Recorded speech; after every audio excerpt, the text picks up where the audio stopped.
বিলাল ভাই, এখানে এদের যে মাংস পরিমাণে 400 টাকার মাংস দিচ্ছে আমাদের, তাই সেই তুলনায়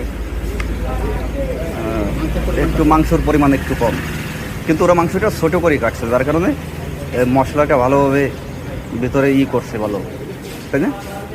ভিতরে গেছে ভালো। আর স্বাদ কেমন, আপনার কাছে কেমন লাগতেছে? আর ওরা তো চাউলের সাথে, তবে আব্বাস, খুলনার আব্বাস হোটেলের থেকে আমার মনে হচ্ছে স্বাদটা একটু আলাদা, তাই না? ভালো লাগছে আমার কাছে। আর এখানে আপনারা আসতে হলে এটাও এই নামলো কি, ফুলতলা বাজার রেখে রবীন্দ্রনাথের শ্বশুরবাড়ি রেখে তারপরে বেজের ডাঙ্গা মুসলিম হোটেল।